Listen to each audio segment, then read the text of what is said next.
मैंने बहुत सारे टॉपिक पे वीडियो बनवाए। आज का स्पेशल ही वीडियो है OLED QLED के बारे में। खास तौर पे LG, सैमसंग और सोनी में बहुत सारे वेरिएबल 55 इंचेस से लेके 85 इंचेस तक OLED QLED आए हैं और उसका बेसिक फॉल्ट फाइंडिंग बहुत सारे मेरे काबिल तारीफ दोस्तों को समझ में नहीं आता और OLED QLED के बारे में बहुत बड़ा बाऊ बन चुका है।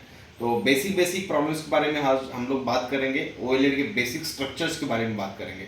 तो पहला तो OLED QLED में बेसिक आने वाला प्रॉब्लम है स्टैंड बाय मोड। जैसे कि आप देख सकते हो ये 65 इंचेस का OLED है। काफ़ी बेहतरीन मॉडल है और काफ़ी स्लिम मॉडल है। अगर आप देखेंगे तो मोबाइल से भी बहुत पतला मॉडल है, बहुत छोटा मॉडल है। इसमें बेसिक प्रॉब्लम क्या आता है बताता हूँ मैं आपको। इसमें पहला प्रॉब्लम आता है कि जैसे हम लोग टीवी ऑन करेंगे तो रेड लाइट लगेगा। हम जब स्विचिंग करेंगे रिमोट से या फिर बटन से, रिले में ऐसा टक टुक आवाज आएगा पावर सप्लाई में, बट ये ऑन नहीं होगा। टीवी इंडिकेटर चला गया बट नो पिक्चर है, नो साउंड है। OLED QLED में ये वाला बेसिक कॉमन प्रॉब्लम्स आता है। इसके दो रीजन होते हैं। एक तो होता है कंट्रोल बोर्ड। मैं आपको थोड़ा टीवीज के बारे में या बेसिक स्ट्रक्चर के बारे में दिखाना चाहूंगा कि इसमें क्या प्रॉब्लम्स आते हैं और उसका फॉल्ट फाइंडिंग किस तरह से होता है और बेसिक क्या चीजें होती है OLED QLED में LED LCD से कंपेयर टू। टीवी के बारे में मैं जानकारी देना चाहूंगा OLED के बारे में, खासतौर पे QLED के बारे में। ये 75 इंचेस का टीवी है, काफी बेहतरीन मॉडल है। आप देखेंगे तो बहुत स्लिम मॉडल है, मतलब बहुत मोबाइल से भी बहुत स्लिम मॉडल है। काफी बढ़िया क्वालिटी इसकी। पहला तो मैं थोड़ा बेसिक OLED के बारे में स्ट्रक्चर बताता हूँ आपको। ये इसको हम लोग पावर सप्लाई बोल सकते हैं।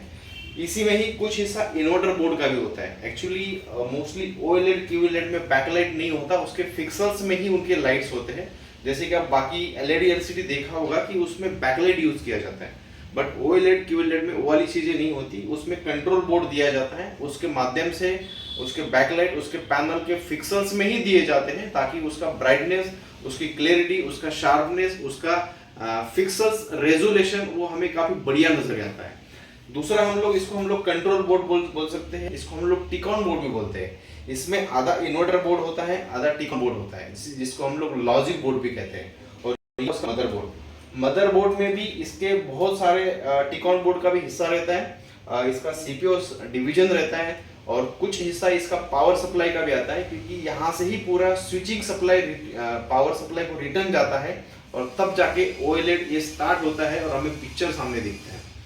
तो इसमें बेसिक प्रॉब्लम आता है स्टैंड बाय का। ये बेसिक स्ट्रक्चर है। मोस्टली मेरे हिसाब से पैनल में या OLED QLED में 60 to 80% टीवीज में पैनल का इशू आता है, स्क्रीन का इशू आता है या कंट्रोल बोर्ड का आता है। पावर सप्लाई बहुत कम चांस होता है खराब होने का।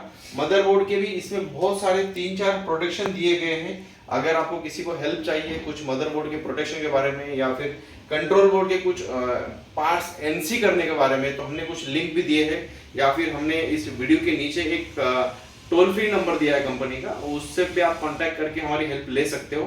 अदरवाइज पैन इंडिया लेवल पे किसी को मदरबोर्ड चाहिए, पावर सप्लाई चाहिए, कंट्रोल बोर्ड चाहिए या पैनल चाहिए, तो आप लोग हमें डेफिनेटली कांटेक्ट कर सकते हो। OLED QLED में कोई भी ब्रांड का कोई भी पार्ट्स हमारे पास बहुत जेन्युइन रेट में, सही रेट में और टेस्टेड मिल जाएगा, ऑथेंटिक मिल जाएगा। और विदाउट मतलब आपको हमारे टोल फ्री नंबर पे कुछ हेल्प चाहिए टेक्निकल, तो वो भी सारी मिल जाएगी। इसके अलावा आपको कुछ भी एसेसरी चाहिए, स्पीकर से लेके पावर सप्लाई, मदरबोर्ड से लेकर टिकॉन बोर्ड, एवरीथिंग हमारा सपोर्ट मिलेगा। इसके बावजूद भी हम लोग प्रोजेक्टर्स, टीवी के स्पेयर पार्ट भी बेचते हैं, उसका रिपेयरिंग के लिए भी सर्विस प्रोवाइड करते हैं। अगर कोई हमें पैन इंडिया लेवल पे अगर बोर्ड भेज सकता है OLED QLED का, तो हम वो रिपेयर करके आपको बाय कुरियर वापस भी भेज सकते हैं। इसके अलावा कुछ भी टेक्निकल हेल्प होती है तो आप हमें कॉन्टेक्ट कर सकते हो। खुशी होगी हमें कि आपको कुछ हेल्प करने में। Thank you so much.